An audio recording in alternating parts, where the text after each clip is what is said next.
A nossa mensagem hoje, o título dela é Assassinos sem armas nas mãos. Já está aí, ó. Assassinos sem armas nas mãos.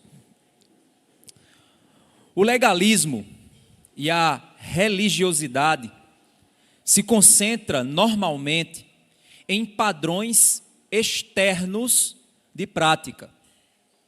Esquece que o nosso Deus, Ele nos contempla em nossa totalidade. E Deus nos vê a partir do nosso coração.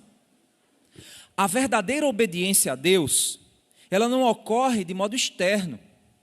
A verdadeira obediência a Deus começa interiormente. Não é apenas uma relação exterior, moral, de hipocrisia, mas é uma relação interior de amor ao Senhor. O maior problema do nosso mundo religioso atual é que as pessoas, elas se concentram em padrões visíveis e esquecem que todo pecado tem seu início no pensamento e no coração. Ninguém adultera, irmãos, porque caiu de repente no motel com outra pessoa. Ninguém mata outro porque acordou e de repente escolheu matar.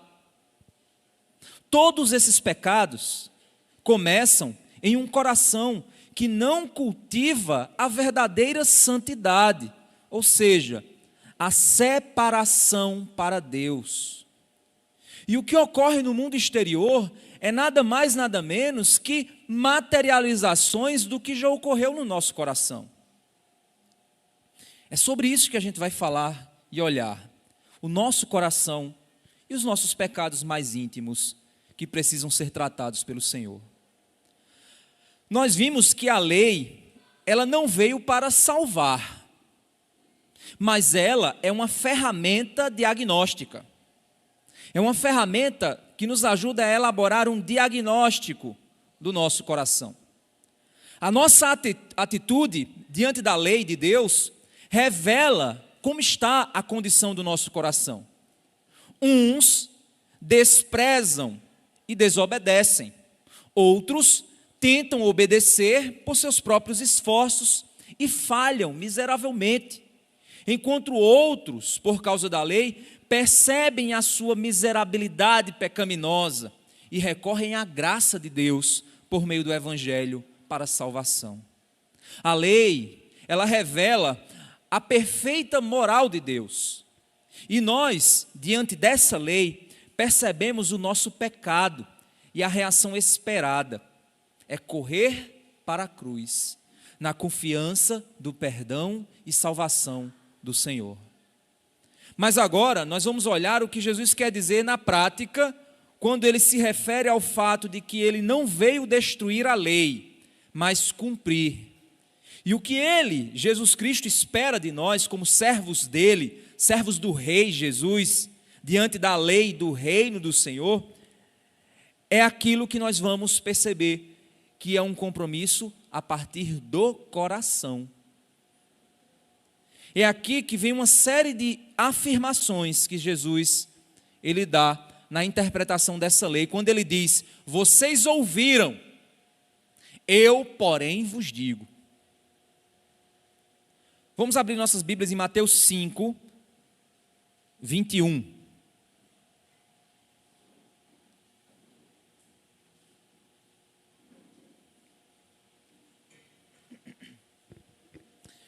Mateus 5, 21 a 26, diz assim: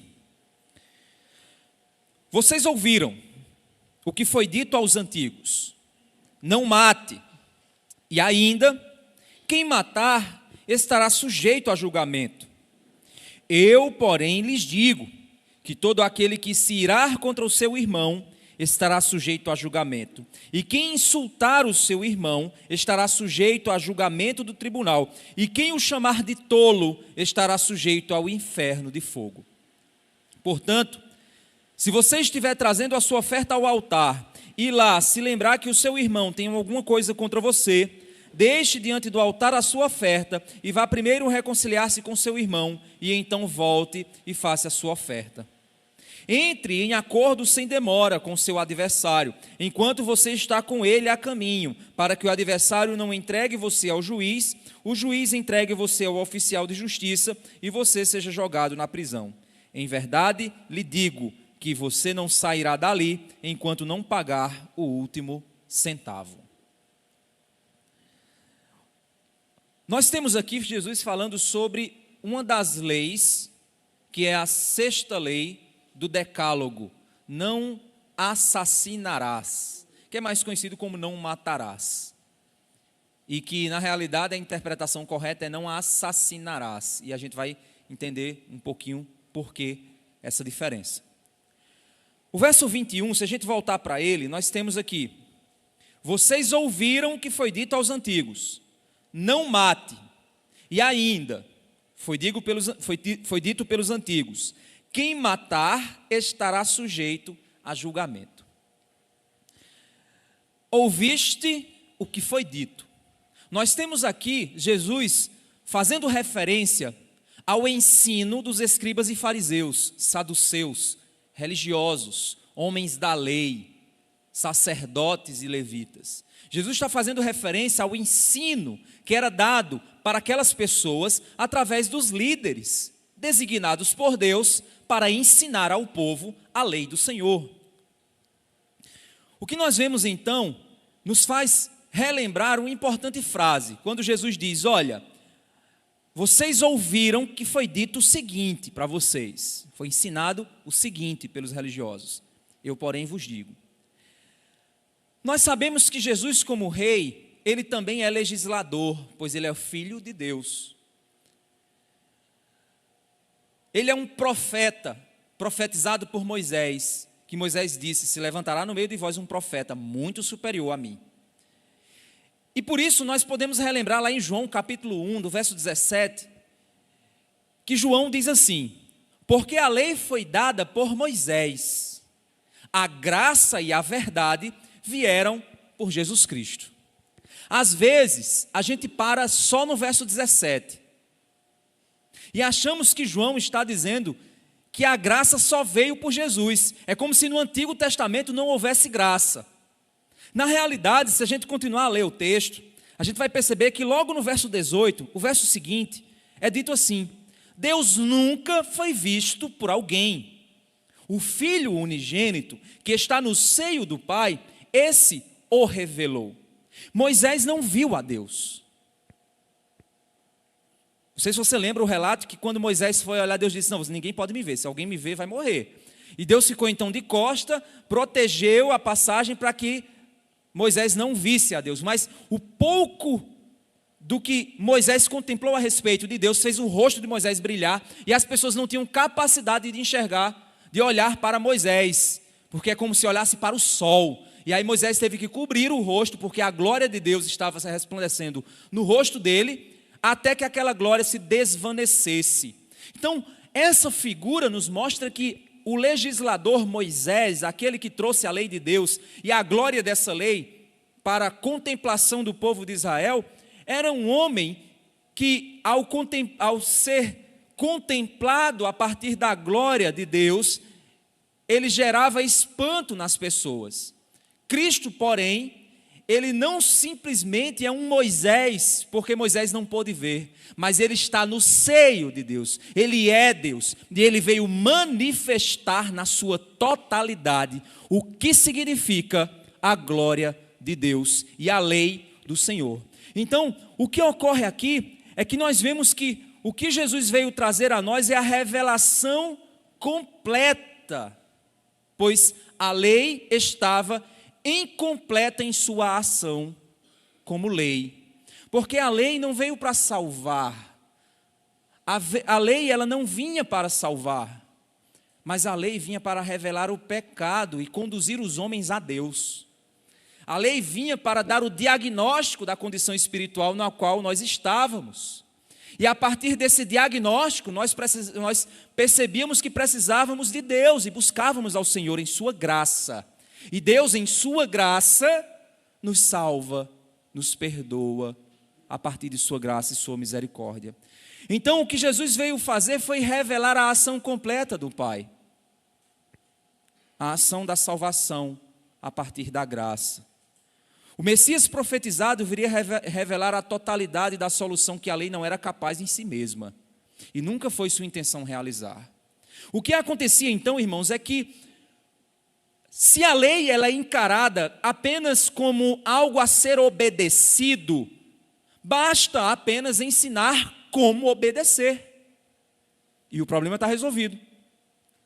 Na perspectiva do religioso fariseu, basta apenas criar um método, interpretar uma forma de obedecer à lei e passar para as pessoas essa forma de obediência. E se o povo obedecer à forma interpretada pelo fariseu, o povo então agradaria a Deus, acharia favor aos olhos do Senhor e, portanto, salvação. Era essa a prática. Como não havia uma percepção correta do que significava a lei, a religião farisaica, os escribas e fariseus, os saduceus e os religiosos da época, eles então olharam e disseram, peraí, a lei ela é confusa, eu não estou conseguindo entender como as pessoas podem obedecer essa lei. Então vamos fazer o seguinte, vamos interpretar a lei e vamos criar tradições e meios para ajudar o povo a seguir. Um exemplo muito claro nos dias de hoje. Existem igrejas que elas não conseguem ensinar as pessoas sobre como alguém deve se vestir com decência.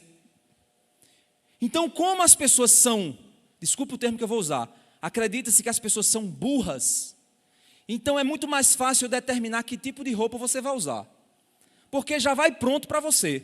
Você não precisa usar o bom senso, você não precisa ser um cristão de bom senso e avaliar diante do espelho se a sua roupa está adequada ou não.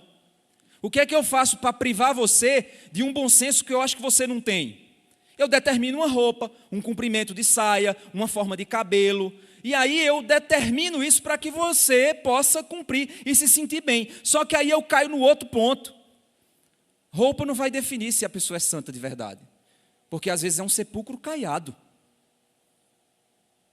Por quê? Porque o caminho não é obedecer você através de uma norma, mas é fazê-lo compreender o princípio que a lei possui, o princípio interno da lei. O que a lei revela a respeito do meu coração e do seu coração. Esse é o ponto. Então Jesus aqui, quando João diz que a lei foi dada por Moisés, mas a graça por meio de Cristo, é porque somente através de Cristo nós temos a compreensão profunda e completa da lei. Somente nele a gente tem. Então, se nós encararmos a lei de Deus apenas como regras a serem obedecidas, nós vamos desenvolver, lembra que eu falei na mensagem passada, um relacionamento jurídico com Deus. Deus não quer um relacionamento jurídico. Imagina eu chegando para minha esposa e dizendo assim, olha, segundo o nosso contrato de casamento, eu tenho 30 minutos por dia para bater um papo com você. E é das 9 às 9h30. Já é mais ou menos, faltam 10 minutos, daqui a 10 minutos a gente se encontra para conversar. Imagina que relacionamento frio, vazio. Ou seja, é um relacionamento jurídico. A gente assinou um contrato e nesse contrato tem cláusulas que determinam uma metodologia e eu tenho que obedecer essa metodologia de modo frio, somente para cumprir o acordo das partes. Não é assim que Deus quer de nós a obediência. Não é isso que Deus espera de nós. Um dos maiores desafios, irmãos, do pregador, e eu digo a vocês porque o coração do pregador, ele vive uma angústia constante.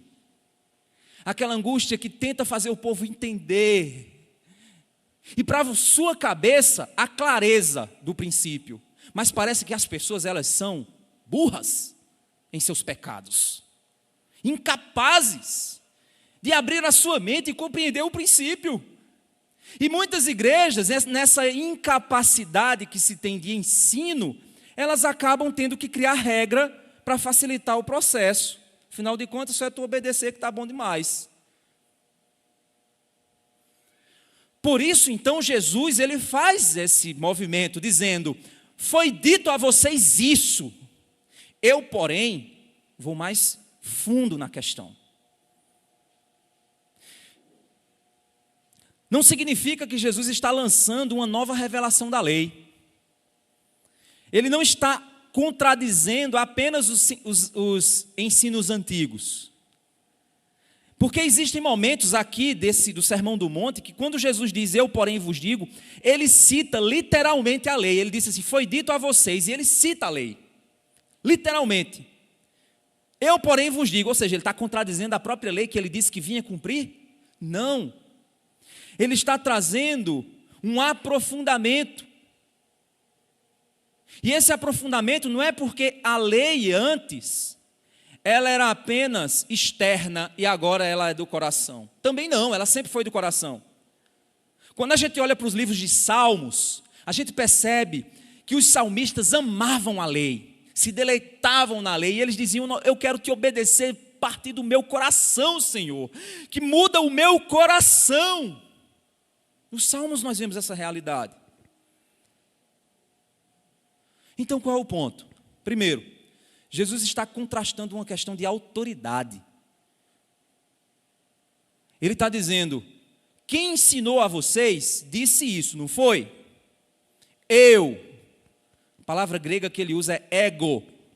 Ou seja, ele está fazendo referência ao indivíduo eu. Ele está dizendo, eu porém vos digo. Ele está dando a carteirada dele. Está dizendo, não foi dito, não foi ensinado para vocês. Em momentos, ele cita a lei e mais uma tradição, um acréscimo que foi dado pelos religiosos. Mas tem momentos que ele diz, não foi dito, e aí ele cita literalmente a lei. E aí ele diz, eu porém vos digo. Então ele está contradizendo? Não, ele está dizendo, eu agora, eu, o rei, está dizendo a seguinte coisa a vocês. Está fazendo o seguinte ensino para vocês. Eu porém vos digo.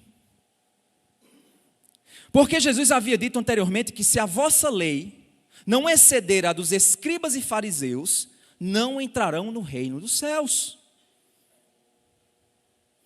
Irmãos, eu confesso como é angustiante a gente ensinar, e às vezes nas mídias sociais a gente vê o povo fazendo presepada, que você diz assim, meu Deus do céu, parece que nunca aprendeu. Às vezes aí eu converso com Michelle, que ela é o ouvido que me ouve, né? E aí eu digo assim, meu Deus, olha só que situação. Parece que a pessoa ensina, fala e não existe, não se escuta, não se entende. Parece que era muito mais fácil eu chegar para a pessoa e dizer o seguinte, amarra o teu sapato. Não está desamarrado não, viu? Pode ficar tranquilo. Amarra o teu sapato. Do que eu dizer assim, olha gente, vamos ver se nós podemos andar com os pés bem presos, bem fixados. Porque andar com os pés bem amarrados é bom, gente. Ou seja, eu estou dizendo o quê? Que você, se você está com o cadastro solto, aperte, porque o princípio é, aperte bem o seu calçado, esse é o princípio. Mas tem gente que é tão imoral, tem um coração tão podre, que ele não consegue perceber. Então ele espera que você chegue para ele e diga, meu amigo, te toca, eu estou mandando tu amarrar teu sapato. E aí você tem que criar uma regra na igreja. Todos que cheguem na porta, a gente vai olhar para ver se ele está com o calçado amarrado. Esse é o caminho? Não é o caminho. E aí, o pastor ele tem que lidar com a seguinte angústia. Ver um bocado de coisa que você diz, meu Deus, parece que eu não ensinei. Mas o que me alegra, sabe o que é? É que eu vos digo, Jesus, porém, vos diz. Eu tento ensinar, Jesus chega para você e diz, eu te ensino. Você fale na sua obediência, Jesus diz, eu escrevo no seu coração a minha lei. E você vai mudar. E você vai ser transformado. Nem que o cancão tenha que piar. Porque Deus nos trata como filhos. Então eu sou apenas o Jeremias, o mensageiro que é jogado no poço. Porque as pessoas não querem ouvir o Senhor. Mas o que me dá conforto é que o Senhor tem uma lição para o seu coração. E que você é servo dele. E que se você não me escuta, ele, porém, vai te falar. E eu tenho certeza disso. Se você é crente, ele, porém, vai te falar. E ele não quer apenas uma obediência externa sua.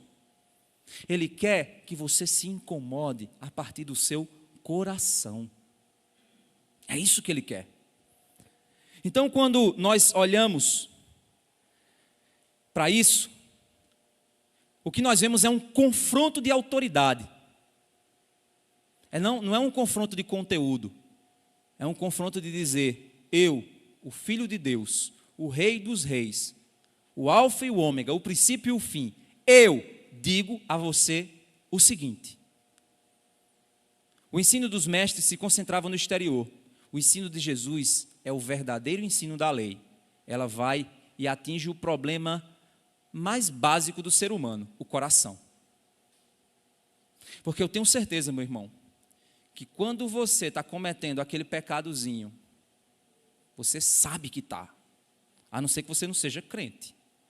Mas o Espírito Santo faz, ei, aí você pega ele, cala sua boca, eu vou fazer, eu vou postar, eu vou vestir essa roupa aqui, sensual, eu vou falar o que eu quero, eu vou assistir o que eu quero, eu vou ter a amizade que eu quiser, cale a sua boca. Você está dizendo isso para Deus. Pare de me incomodar. Aí você acha que Deus vai fazer, sim senhor, sim senhor. É assim que Ele vai fazer? Se você for filho, Ele não vai fazer assim não. Vai fazer igual sua mãe fazia. Eu não sou seu parceiro não. Não é assim que sua mãe fazia? Você põe-se no seu lugar que eu não sou seu parceiro. Se você for filho de Deus, é assim. Por isso que o apóstolo Paulo ele diz que o tempo vai revelando. A gente vai estudar 1 Coríntios, vocês vão ver, tem um texto que Paulo diz assim, é bom que haja divisões entre vocês. É interessante isso, né? Eu acho que se eu fosse aluno de Paulo, eu ia dizer, Paulo, que é isso? Cara, para com isso, cara.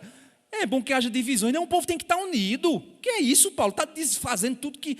Ele diz assim, é bom que haja divisões no meio de vocês, para que os que são de Cristo se revelem, e os que não são, também. É assim, gente.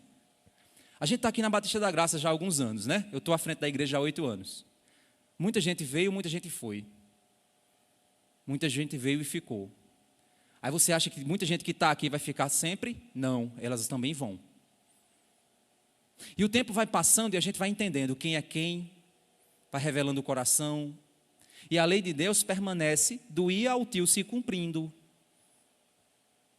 E a grande pergunta é, a quem você serve?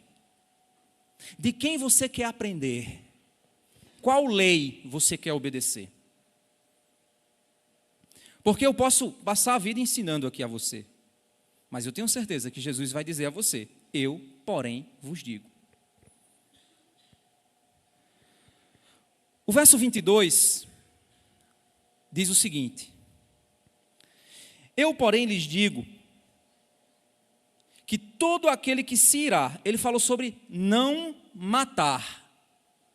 Ele diz, aquele que se irá contra seu irmão estará sujeito a julgamento. Olha só, ele está dizendo assim, quem matar estará sujeito a julgamento. Jesus está dizendo, eu porém vos digo, que não é quem matar, é quem se irá. Levanta a mão aqui quem nunca se irou. Então eu estou diante de acho que uns 180 assassinos, segundo os olhos de Deus. 180 assassinos. Quem foram as pessoas que você já matou, segundo essa ótica? Seu filho? Seus filhos? Mas eu amo meu filho. Não, já deve ter matado ele algumas vezes, né? Seu cônjuge? Eita, aí... Quantas vezes você já matou? Jesus ele está dizendo, olha, os antigos dizem a você, não mate. Eu, porém, vos digo, não se ire. Sabe por quê? Olha só. Eu, porém, lhes digo, todo aquele que se irá contra seu irmão estará sujeito a julgamento. Quem insultar seu irmão estará sujeito a julgamento do tribunal. E quem o chamar de tolo estará sujeito ao inferno de fogo. Olha só. Quem se irá, já está ali para ser julgado. Está só a ira. Agora eu vou chamar o infeliz. Pronto, já foi para o segundo passo. O primeiro passo foi só a ira, né? O segundo é, se você se irar, está sujeito a julgamento. Se insultar, sujeito ao tribunal. Tolo, a palavra tolo aqui, gente, é um xingamento, viu? Então pense num xingamento pesado, aquele xingamento que você fala para o cabo se sentir humilhado mesmo, assim, Tem gente que xinga a mãe da outra pessoa, né? Não tem nada a ver com a história, mas você vai lá, Ou seja, olha as etapas. Primeiro a ira. Já está sujeito a julgamento. Deus já vai te julgar. Já acendeu o alerta. Tá. Depois, insulto. Seu. Eita, segunda etapa. Quem insultar, ao tribunal. Já foi para o tribunal. Seu. Inferno de fogo. E aí? Quanta gente aqui vai para o inferno? Motoristas. Eita, ih, meu Deus. No trânsito. Eita, já, meu Deus. Vou ter que reservar meu espaço lá no inferno, porque trânsito é o momento que a gente mais é candidato ao inferno de fogo. Só podia ser. Não é assim que a gente olha? Eita, ó, seu Arnaldo aí. Não é assim que a gente fala? O que esse velho está fazendo aí? Devia estar em casa numa cadeira de balanço. Não é assim? No trânsito é assim. Um homem desse não olha mais, não consegue mais ver nenhum palmo à frente da venta dele. O que é que ele está dirigindo? Não é? E aí, gente, é xingamento em cima de xingamento. E aí, para pensar. Quem somos nós para achar que estamos no topo de um tribunal, olhando para as pessoas e...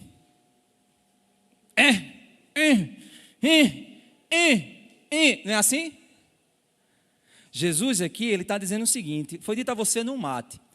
Se eu chegar aqui e olhar qualquer um dos, espero, né? Qualquer um dos que estão aqui, se a gente for na delegacia e buscar lá um boletim de ocorrência seu, né? Fazer uma análise, talvez aqui ninguém tenha matado ninguém, eu espero, né?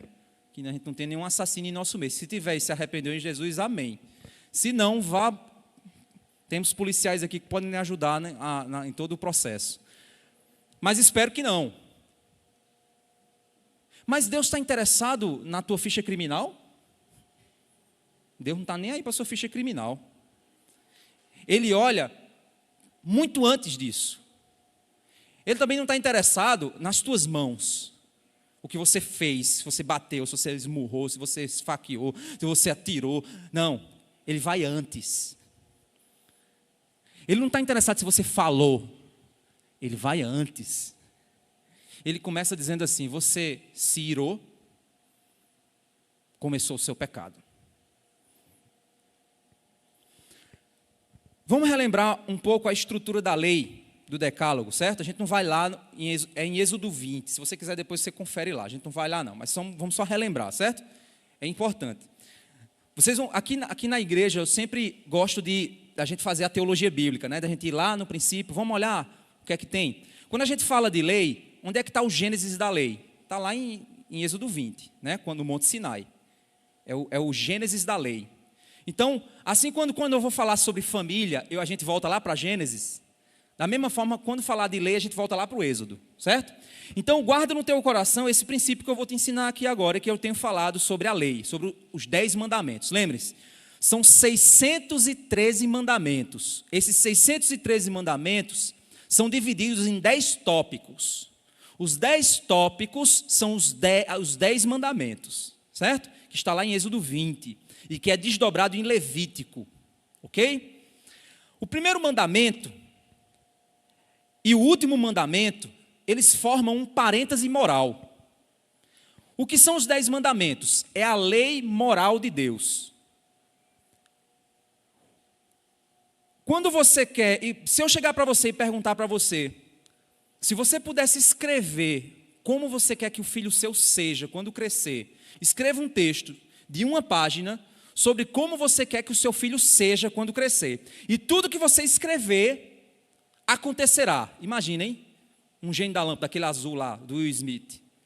O que você escrever vai acontecer. Aí você vai escrever uma folha, certo? Imagina.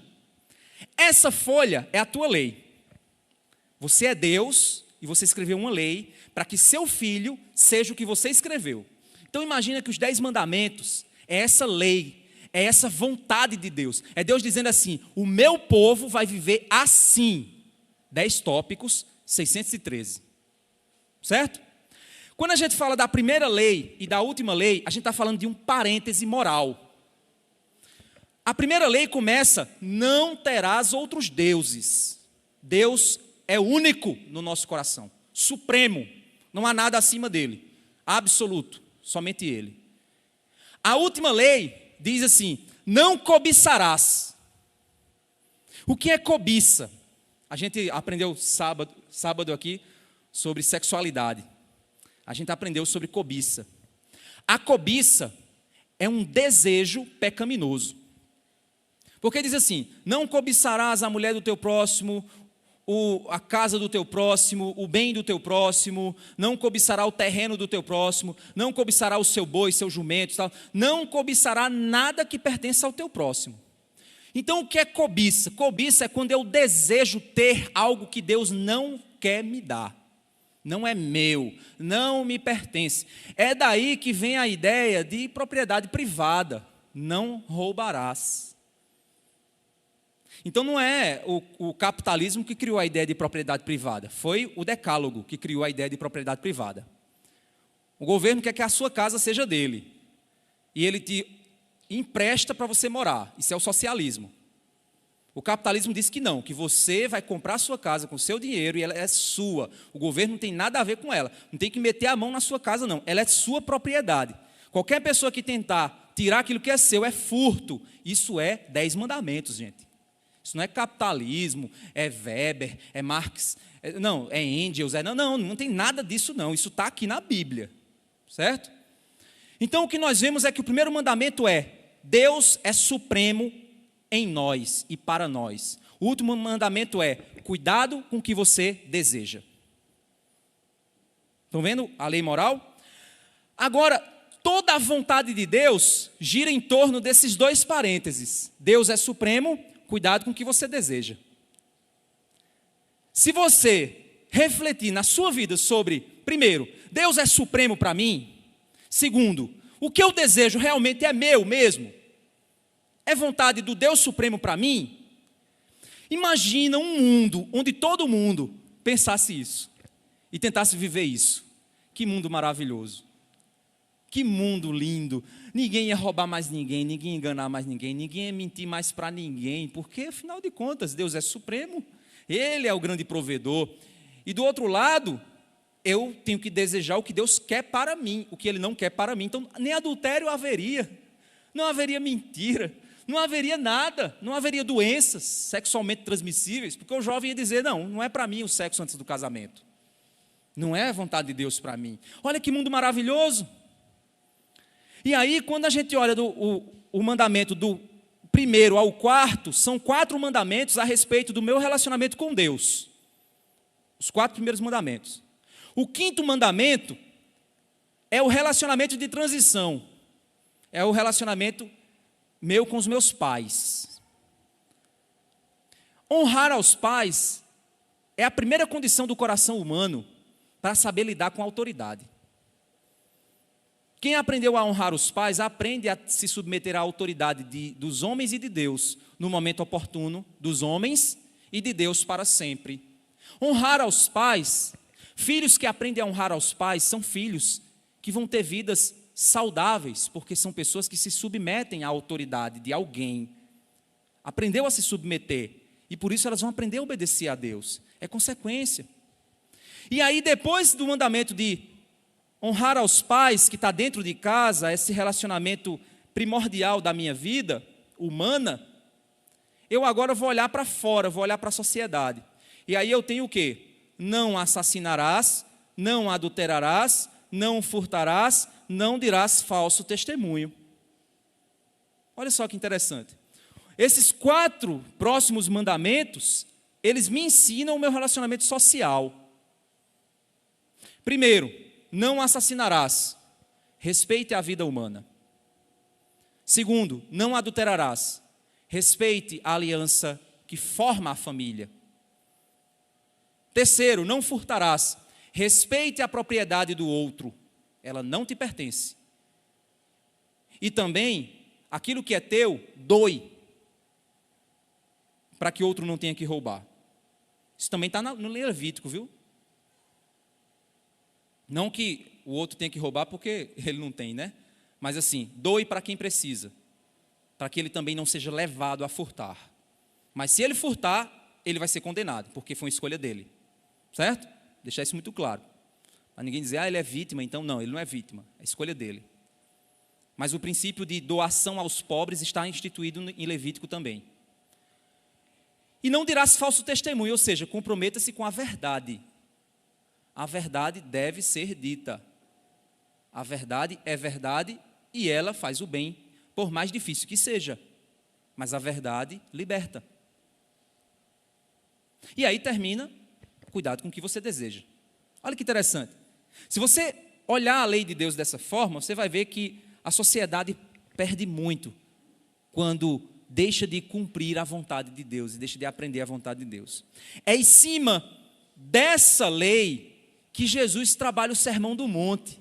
Porque se você observar, depois, aqui rapidamente, você for ver aqui, depois que ele fala sobre a ira, ele vai falar sobre adultério, depois ele vai falar sobre divórcio, depois ele vai falar sobre juramento, vingança, inimigos, esmolas. Olha que interessante.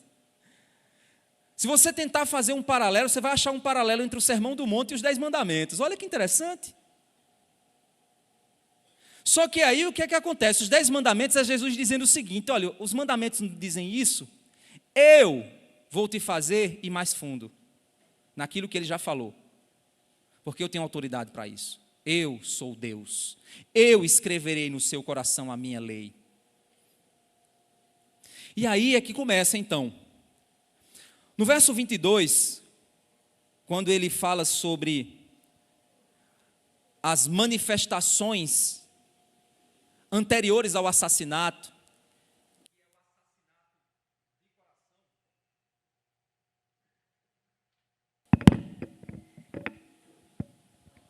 oi, voltou, estranho. Quando você tem o assassinato de coração, que é aquilo que Jesus chama de ira, para que o assassinato ocorra na prática, existe um processo anterior. O primeiro processo é a parte B do verso 22. Depois que ele fala da ira, né? Verso 22, deixa eu ver aqui, verso 22, isso. Eu, porém, lhes digo que todo aquele que se irá contra seu irmão estará sujeito a julgamento. Aí ele vai falar sobre quem insultar o seu irmão, ofensas verbais. É a segunda manifestação desse pecado. Depois, ele interrompe relacionamentos. Olha o verso 23 a 24. Portanto, se você estiver trazendo a sua oferta ao altar, e lá se lembrar que seu irmão tem alguma coisa contra você, deixe diante do altar a sua oferta e vá primeiro reconciliar-se com seu irmão. E então volte e faça a sua oferta. Olha que interessante, gente. Jesus aqui não está ensinando você a ser constrangido, tá? O que o irmão, aí vai dar a oferta aqui, né? Aí chega aqui e faz, eita rapaz, eu tenho um problema com Moisés. Aí eu vou deixar a oferta aqui. Moisés, eu quero resolver esse problema contigo agora na hora do culto. Não é isso que Jesus está ensinando, gente. Não é isso que ele está ensinando. Mas é interessante que ele está dizendo o seguinte, ó, deixa a tua oferta lá. Ele não, e aí, isso é um detalhe tão importante, porque ele está dizendo, deixa a oferta perto do altar e vá resolver teu problema. Depois você vem e termina a sua oferta. É interessante que ele não diz a você, bota ela no bolso e volta para casa. Ele diz o seguinte, deixa ela lá, pronta. Já pronta para você dar o tiro. Mas vá resolver o seu problema, depois você conclui o processo. Jesus aqui não está estabelecendo uma metodologia de oferta. Ele está falando de um princípio, do seguinte princípio. A oferta na concepção do judeu é um ato de adoração a Deus. Do mesmo jeito que para nós cantar é adorar, para muita gente cantar é adorar. Dar oferta também é adoração. Ofertar é um ato de adoração a Deus. Por mais amarrado que você seja, mas ofertar é um ato de adoração. E o judeu, ele encarava isso. E a adoração pressupõe relacionamento. Então, se eu vou adorar a Deus, é sinal de que eu tenho um relacionamento com Ele. Não é? É. Então eu vou adorá-lo por meio da minha oferta. E a minha oferta é sinal de prosperidade do Deus que me abençoou. Então eu fui abençoado com a prosperidade do meu Deus, e eu estou devolvendo a Ele em adoração essa oferta. Ou seja, existe um relacionamento acontecendo aqui. Mas aí, eu tenho um problema com alguém. Eu me irei com o cara, insultei ele. Mesmo que seja no meu coração. E aí, o texto diz o quê? Se você tiver em um ato de relacionamento com Deus, de adoração a Deus, e você lembra que existe um problema com o seu irmão, então, pare esse relacionamento com Deus, no sentido do ato, e resolva o relacionamento com o seu irmão, no sentido do ato.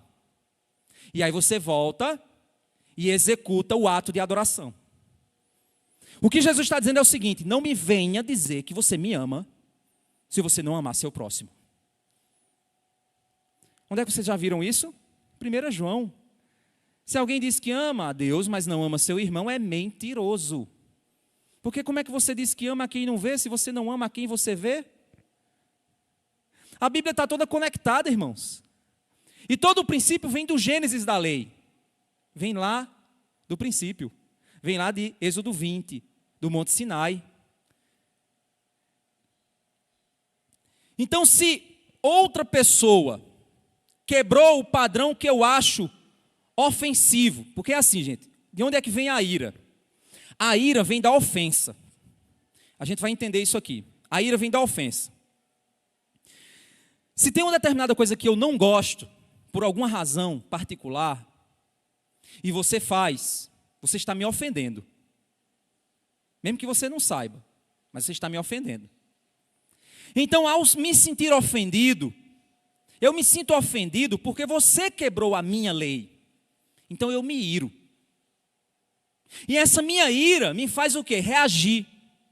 E a minha reação a essa ira, primeiro é a ofensa. Eu vou te ofender. Eu vou te xingar. Biblicamente falando, o primeiro passo, a ira no coração, já me torna passível de ser julgado. Eu chego lá para Luciano e digo: peraí, Luciano, por que é que tu está com raiva? Deus, né, vai chegar e vai dizer: ô, Luciano, por que é que você está com raiva? Não, Deus, porque você sabe que, o que é que Lucinéia está fazendo? Mas por que você está? Ou seja, eu já estou em processo de julgamento, eu estou julgando a ira dele. Deus está julgando a ira dele. Certo? Então a ira já começa a ser caso de análise. Aí vem a ofensa, que já é a primeira manifestação daquilo que está no meu coração.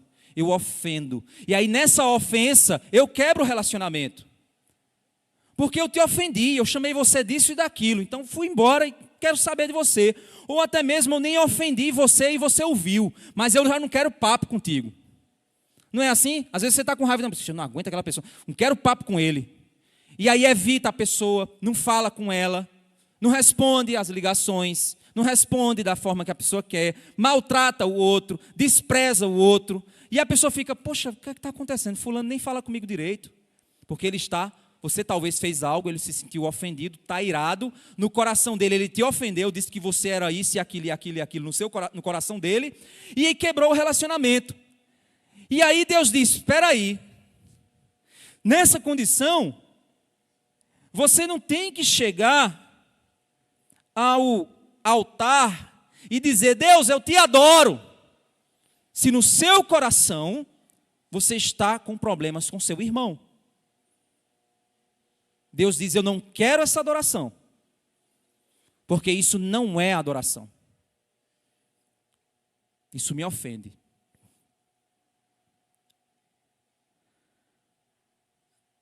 E aí, irmãos, olha só que interessante, depois que, imagina que eu me irei, porque você fez uma coisa que me ofendeu.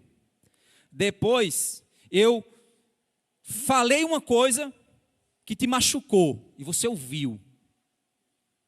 Depois, então, eu chamei você de um palavrão. Já estou para lá do inferno já, né? Segundo o que o texto está me dizendo. Aí, eu chego e não trato isso. O que é que acontece? Você se torna o meu adversário. Não é assim que acontece? Quando a gente não trata relacionamento, aquela pessoa que às vezes era um amigo se torna um adversário. Aí olha o que é que o texto vai dizer logo na sequência. Entre em acordo sem demora com o seu adversário, enquanto você está com ele no caminho, para que o adversário não entregue você ao juiz, o juiz entregue você ao oficial de justiça e você seja jogado na prisão. Em verdade lhe digo que você não sairá dali enquanto não pagar o último centavo. Irmãos, a ira não tratada, a ofensa não resolvida e o xingamento não desculpado produz adversários. E esses adversários, se não forem tratados, produzem problemas para nós. Jesus está dizendo, olha, trate logo, porque se você não tratar, vai chegar ao juiz, vai chegar para a polícia tratar, vai chegar diante do juiz para ele jogar um de vocês na cadeia e você ter que pagar tudo, e às vezes até com juros. Deixa de ser burro. Vai tratar o teu coração. Porque você fica acumulando no seu coração coisas a ponto de levá-las à polícia. Se você pode tratar antes, não vira caso de polícia, nem casos de família, né, naquele programa. Não vira isso. Se você tratar na raiz do problema. Jesus aqui em nenhum momento falou sobre matar ninguém, olha só. Porque ele está percebendo que toda essa questão começa na ira. E que se eu tratar a minha ira, eu resolvo o meu problema diante de Deus. Então, se você nunca pegou uma faca e esfaqueou o busto de ninguém, você não é santo na presença de Deus. Não é isso que ele está olhando. Mas se você já se irou, já xingou, já ofendeu, você é um assassino aos olhos do Senhor. Esse é o padrão da lei de Deus. E é essa a busca que ele tem para nos tratar. A maravilha, irmãos, é que você diz assim, então já estou para o inferno para lá. Sem Cristo, sim. Mas nele nós cumprimos. Não cumprimos? Ah, então agora eu vou xingar todo mundo. Opa, peraí. Porque a gente acabou de ler, na mensagem passada, que se você desrespeita um desses mandamentos e ensina outros a desrespeitar, você é o menor no reino dos céus. Então, prepara o lombo, porque a chibata vai pegar você. A havaiana... Acho que é a pia.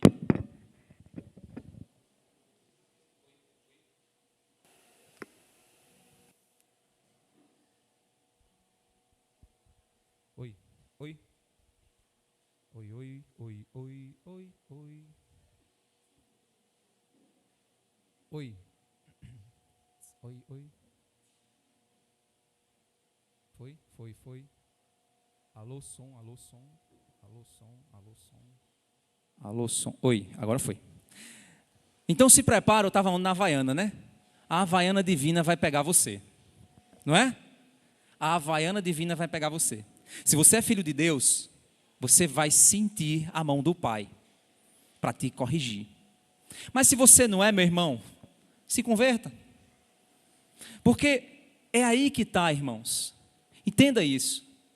Se você conhece um crente que o cara vive irado, vive arrumando confusão e problema e tal, tem problema com a mulher, tem problema com o cachorro, tem problema com não sei o que lá, ou tem problema com o marido e tal, e você não vê mudança na vida do cara, para pensar, é crente aquela pessoa?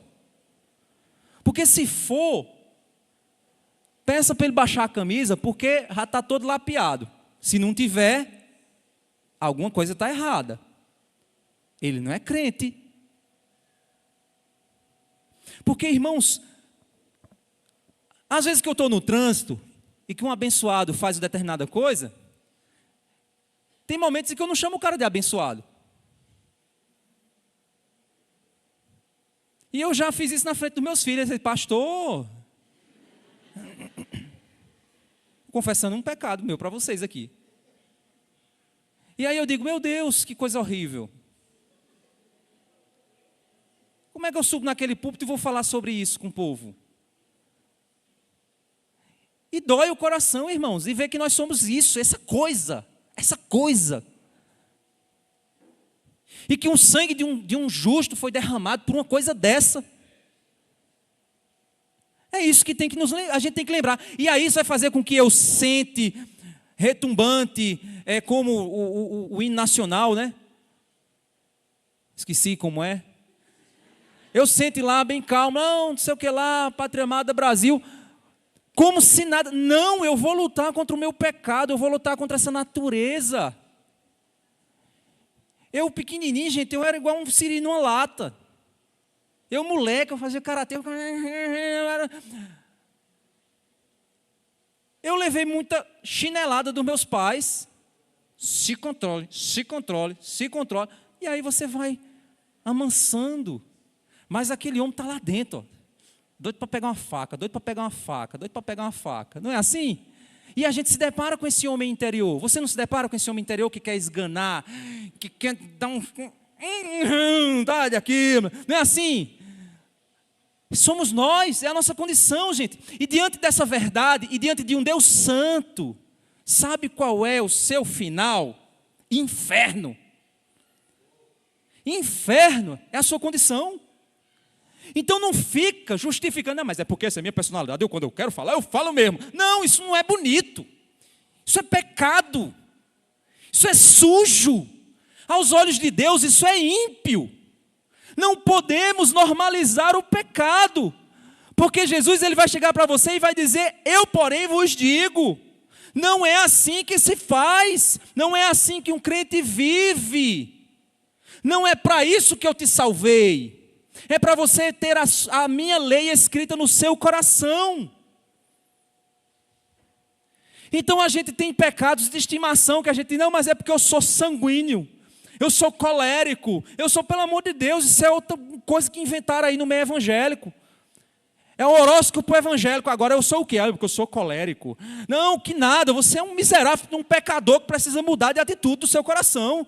Então não venha encontrar justificativa para o seu pecado. Ah, mas é TPM. Que mané TPM? Se converta.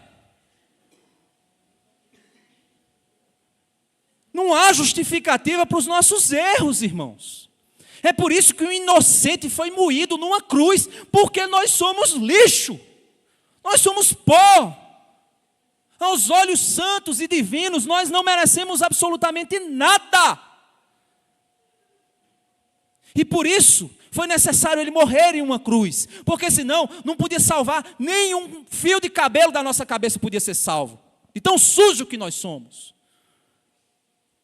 E é essa a realidade, é essa a lei. A lei vem e te humilha. E diz para você, você é isso aqui. Tenha nojo. E aí você diz, miserável homem que sou, quem me livrará do corpo desta morte? Aí Paulo responde, dou graças a Deus por Cristo Jesus.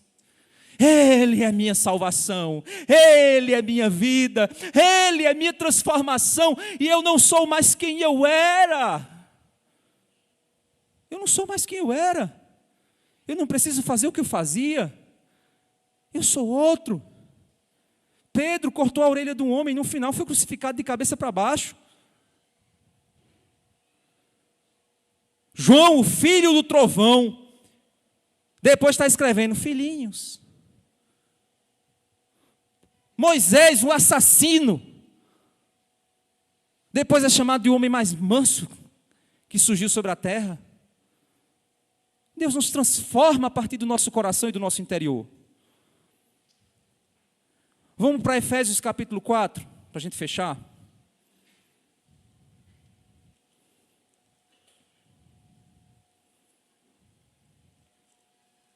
Efésios capítulo 4 tem um verso que diz assim, irmãos.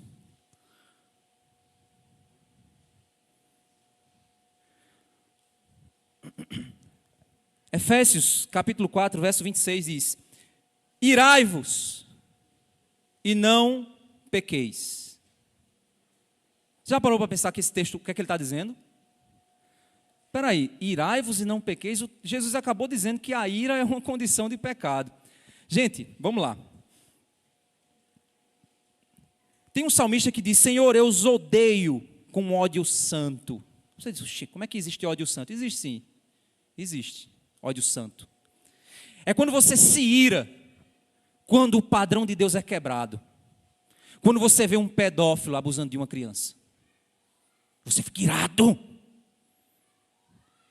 Mas o que é que a gente quer? A gente quer fazer assim com as mãos e resolver o problema. Aí Deus diz, não, pertence a mim, a solução. Então essa ira é santa, mas a ação, não.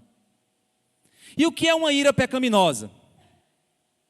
Pelo amor de Deus, eu falei 200 vezes que não deixasse a toalha molhada em cima da cama, e deixou a toalha molhada em cima da cama. Eu não sei o que é que eu faço nessa casa, que a toalha vive molhada em cima da cama, eu vivo dizendo que não é para deixar, eu vou ter que chamar a Stefânia agora para consertar esse colchão, porque está mofado. Vem cá, menino, ei, menino, aí pronto, vai correndo cada um para um lado. Essa ira é pecaminosa, sabe por quê? Porque foi quebrado o meu padrão. Eu sou o Deus Lázaro. E eu tenho um conjunto de regras e leis que, se forem quebradas, aí você vai ver a minha ira santa. Não é assim que a gente é? Eu não acredito que ele está dizendo isso de novo. Eu disse a ele que não falasse isso perto dos outros. Ele está falando. Ou seja, a ira, irmãos, é uma condição que nos foi dada. Aí nós somos imagem e semelhança de Deus. E por sermos imagem e semelhança de Deus, nós também manifestamos emoções, fazem parte de quem somos. O nosso Deus, quando olha para o pecado, ele se ira por causa do pecado. E ele vai agir, e ele tem direito de agir, porque ele é Deus. Certo? E aí ele foi e nos deu o atributo da ira também. Por isso que quando a gente vê que um padrão foi quebrado, a gente se ira pelo padrão quebrado. O problema é qual padrão você está se irando. É um padrão pessoal e próprio, do teu reino particular, do qual você é rei e juiz. Você é o ministro do STF da sua casa, que julga, que condena, que manda a Polícia Federal, que faz tudo. É você? É sobre qual padrão moral você se ira? Porque se o padrão moral no qual você se ira não é o padrão da palavra, a sua ira é pecaminosa. Você precisa tratar. Você precisa tirar do seu coração. Agora, se a sua ira é porque o padrão de Deus foi quebrado, essa ira é santa. Mas não pequeis. Irai-vos pelo pecado. Mas cuidado com o que você vai fazer logo depois. Depois da ira, você vai querer agir, reagir. E aí que vem um problema. Irai-vos e não pequeis. Não se ponha o sol sobre a vossa ira. Não deis lugar ao diabo. O que isso significa? Trate. Não se ponha o sol sobre a vossa ira. O que é que ele está querendo dizer? Ele está dizendo o seguinte: não vá dormir sem resolver o problema. Não é que você tem que resolver no mesmo dia. Não é que você tem que tratar no mesmo dia. Mas o que o texto está nos dizendo é que se você não tratar aquela ira no seu coração, aquela ira vai fermentar em você. Aquilo vai se acumular no seu coração. Você vai virar uma pessoa irada, constantemente irada, e aquilo vai ficar vai te consumir, vai chegar ao ponto que você vai explodir. Então trate a ira no seu coração. Trate no seu coração. Para que Satanás não tome a ocasião da sua ira e faça bobagem. Essa é o conselho de Deus. E aí você pergunta, diante disso, o que devemos fazer então? Olha só, a gente tem que mudar de vida. Olha o que o texto continua dizendo. Aquele que roubava, não roube mais. Pelo contrário, trabalhe fazendo com as próprias mãos o que é bom, para que tenha o que repartir com o necessitado. Ou seja, aquele que tirava dos outros, pare de tirar, faça o seguinte, trabalhe para ter, para dar. Olha só que interessante. Você tirava do outro para você. Aí diz, pare de tirar do outro. Faça o seguinte, trabalhe para você ter. Para no lugar de tirar, você dá. Olha a mudança de atitude. Aí ele continua dizendo, e não entristeçam o Espírito Santo de Deus. Não é o 29. Não saia da boca de vocês nenhuma palavra suja, mas unicamente a que for boa para edificação, conforme a necessidade, e assim transmita graça aos outros. Ou seja, no lugar de você ficar falando bobagem, na hora da raiva, no lugar de você querer fazer o que não deve, no lugar de você ficar falando bobagem com os outros, fale coisas abençoadas, Troque as palavras de maldição por bênção, para que outros sejam alcançados pela graça. Verso 30, não entristeçam o Espírito Santo, no qual vocês foram selados para o dia da redenção. Olha que maravilha, gente.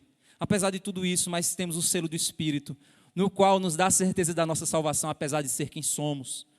Que não haja no meio de vós qualquer amargura, indignação, ira, gritaria e blasfêmia. Essa gritaria não é quando você está pregando não, viu, gente? Bem como qualquer maldade.